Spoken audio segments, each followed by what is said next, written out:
मैं संजीव कुमार, सहायक आचार्य भूगोल श्री R.R. मुरारका राजकीय महाविद्यालय झुंझुनू। आज की क्लास में आप सभी का स्वागत है।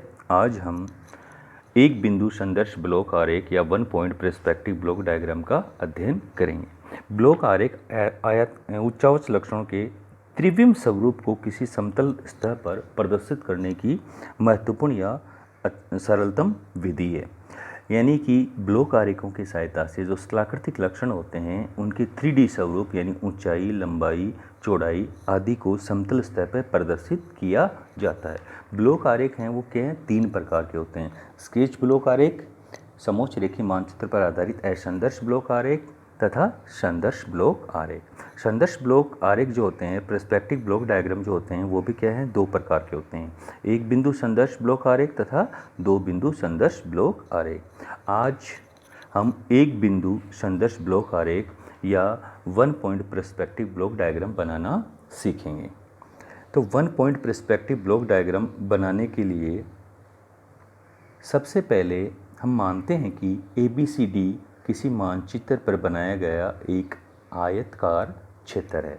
यानी कि जो ABCD है ये किसी मानचित्र पर क्या है, बनाया गया एक रेक्टेंगल एरिया है। यहाँ देखिए आप इस डायग्राम के अंदर ये जो ABCD है, A, B और CD जो कैपिटल लेटर में है, इनको मिलाते हुए हमने एक आयतकार क्षेत्र बना दिया।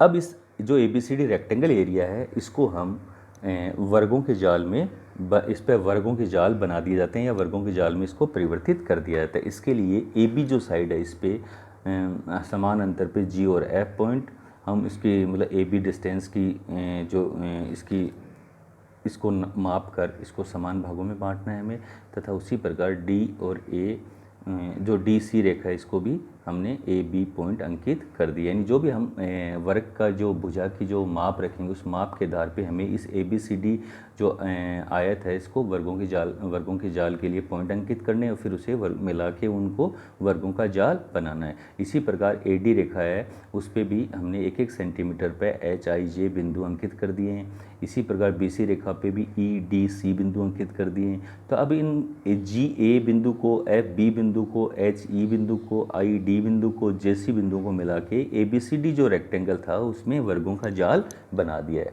इसके बाद में हम क्या करते हैं कि जो BC रेखा है या BC भुजा जो है इस रेक्टेंगल की, इस पर BEFC एक आयत बनाते हैं जो ब्लॉक का अगला किनारा होता है।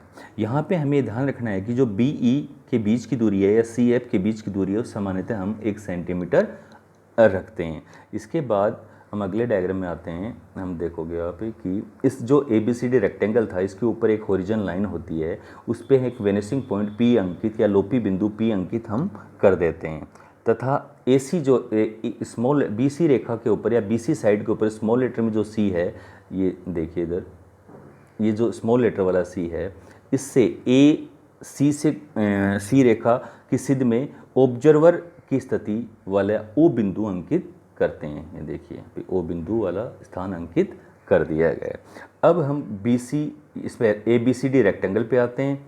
यहाँ पे B स्मॉल लेटर का E, स्मॉल लेटर वाला D, स्मॉल लेटर में C तथा कैपिटल C तथा F बिंदुओं को मिलाते हुए किससे, P बिंदु से मिलाते हुए इनको सरल रेखाएं खींचनी है। यानी P बिंदु को B बिंदु से मिलाते हुए PB रेखा तथा P बिंदु को स्मॉल लेटर वाले E से मिलाते हुए PE रेखा।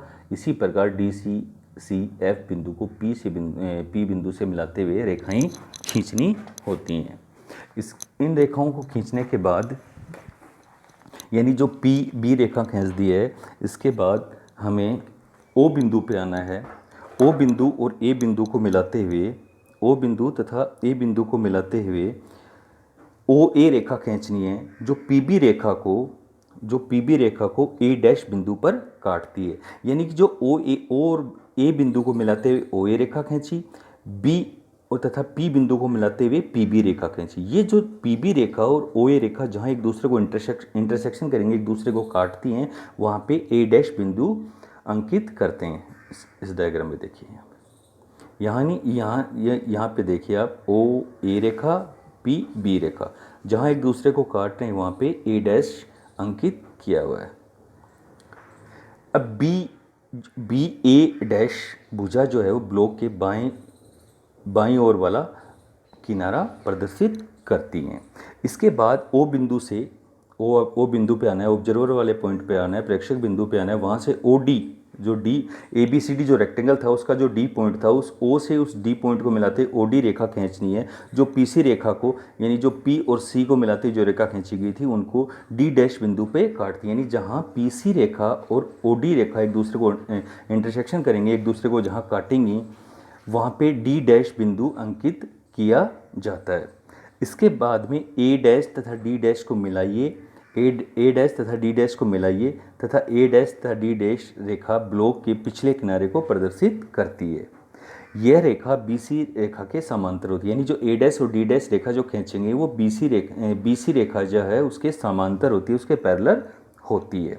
अब ओ बिंदु से वापस आइए, देखिए ओ बिंदु से वापस जो स्मॉल लेटर वाले ए और बी हैं, स्मॉल लेटर वाले ए और बी जो पॉइंट हैं या जो बिंदु अंकित किए हुए हैं उनको ओ बिंदु से मिलाना है। यानी ओ ए तथा ओ बी रेखा खींचिए जो पी सी रेखा को क्रमशः ए डैश तथा बी डैश बिंदुओं पर काटती है।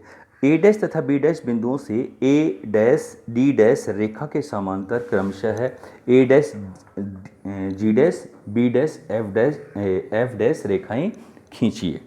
यानी अगले डायग्राम में देखिए कि यहाँ पे हमने क्या किया कि ओ जो है उसको स्मॉल लेटर ए से मिला दिया तो ओ ए रेखा हो गई, ओ को स्मॉल लेटर बी से मिला दिया तो ओ बी रेखा हो गई। ये ओ ए रेखा तथा ओ बी रेखा जो पी सी रेखा को क्रमशः ए डैश तथा बी डैश वाले स्थानों पर बिंदुओं पे काटती हैं, वहाँ पे ए डैश और बी डैश बिंदु अंकित करना है। अब इस ए डैश जो कैपिटल ए है तथा कैपिटल डी है, इन ए डैश तथा डी डैश के समांतर इस ए डैश तथा बी से पैरेलल लाइनें खींचनी हैं जो ए डैश जी डैश तथा बी डैश तथा एफ डैश रेखाएं खींचनी हैं जो ए डैश तथा डी डैश के पैरेलल या समांतर होती हैं। डी बिंदु से सी एफ के समांतर, यानी जो डी डैश बिंदु है उसके सी एफ जो बिंदु हैं उनके समांतर डी डैश जी रेखा खींचकर ब्लॉक का दूसरा पार्श्व भी या दूसरा किनारा भी पूर्ण किया जाता है।